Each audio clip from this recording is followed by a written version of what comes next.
If you want your business to thrive during 2025, you're going to want to listen to this video until the end. Listen, messaging that converts in this season is critical. I know you're seeing that all of the graphics, the random advertising, throwing content out there that was created by ChatGPT is not working. It's not going to work. And this isn't anything new. I'm Tiffany Garside. I'm a 9-year international marketing strategist serving real estate, finance, and business advisory firms, okay? And my clients are still winning even in this economic uncertainty because of one key thing: their message and the sophistication and elevation at which they communicate to their subscribers via email and on their website. So number one, if you're creating high caliber copy via email, via social, and it doesn't align with what's on your website, it's going to be hard to get people to trust you. Number two, in this economy, people do not want a nice to have. What worked in 2023 is not going to work in 2025, and I'm sure 2026 as well. What worked back then is not what's working now. And you know what? I was listening to the Social Proof podcast earlier, and there was something that Donnie Wiggins said that was so powerful. That's like, if you are trying to become the person that you already were because you're so proud of your achievements, that's probably not the right direction to go into. Although you've reached a level of success in your business, although you're happy, you're content with your results, and you still want to scale and make room, but you're looking backwards to get forward. That doesn't make sense. So instead, you need to be asking yourself, okay, how can I elevate my message this time? Yes, it's going to be a way and you haven't done it before. Maybe you're going to do a pivot. Maybe you're going to move from doing, just estate planning, and now you're going to start doing high caliber estate planning for doctors and niching down more. Whatever it is, you need to make sure that your message is tried and true, and that it does not leave any questions unanswered. If your message on your website, through your emails, and if you're not emailing your list at least 4 to 5 times per week, I strongly suggest that you do that to educate your audience, okay? Now, moving on to the next point. If your message is not serious, if people read your message and they feel like, this just sounds like everything else that I've read, they're not necessarily going to unsubscribe. They're not necessarily going to, write an email to you and say, hey, I hate how you wrote this message. Instead, they're just going to be silent and they're not going to buy, or maybe they'll click a few times, but they're not going to convert. And so conversions are largely based on the foundation copy that you've written, the 2 C's. Copy and conversions go hand in hand. You cannot get the conversions that you want to see in this economy if your copy is not aligned with your ideal prospect.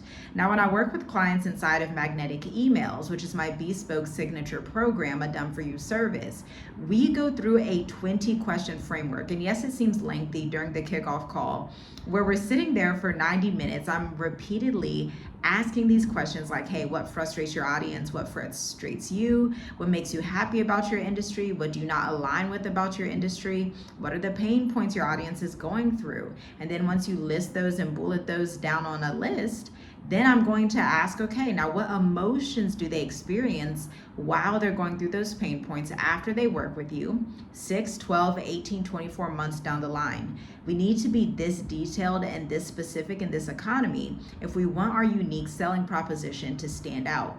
This is how you're going to be able to sell even with everything going on. This is how you're going to be able to scale with everything going on. This is how you're going to reach the new identity in business. So you don't have to keep looking at the old you and saying, man, she was great. I reached this amazing height when I first started out and I miss being that person. You don't need to miss being that person. You need to step into this next level CEO that you are called to be. And remember how uncomfortable it was to start your business or go to the next phase in your business, to hit that next benchmark, right? But now is the season of scaling where it's like, okay, now you need to check your identity and say, okay, let me tap myself real quick and say, okay, we gotta get bootstrapped in again so that we can scale further. What needs to shift about your identity as a CEO? What needs to shift about your ideal client's identity, okay? And you need to remember that high caliber clients, high end clients do not want you to be the focus of the story. Although you love your accolades, we love our accolades. We love to brag, okay? Especially as entrepreneurs that have been in business 9, 10 years plus, we love that. We love to talk about everything we've accomplished, but at the end of the day, we have to be able to empathize with the people who are reading our emails, reading our sales pages, and understand what their thoughts are. When I write copy for myself and for my clients, I want it to have the effect that it's as if I'm reading the prospect's mind, okay? That's how deeply we need to understand buyer psychology.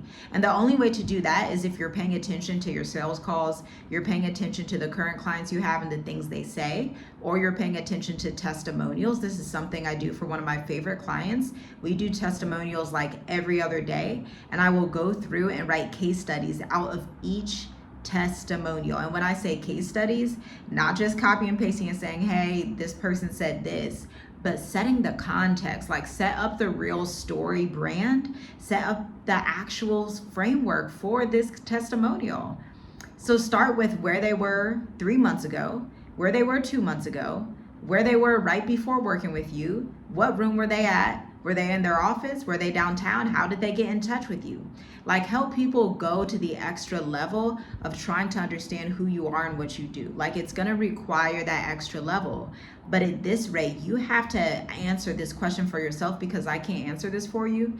You have to answer this question for yourself right now. Ask yourself, am I willing to go out of my comfort zone to reach the next level in business, to stop looking at what used to be, what worked in 2023, who you were in 2023. You need to be the you in 2025 and beyond. Actually, you probably need to be the you in 2028 that looks back and says, whew, I'm glad I made those decisions. Let's keep going. Go ahead and save this, share this, and let me know your biggest takeaway down below, and tag a CEO who needs to hear this.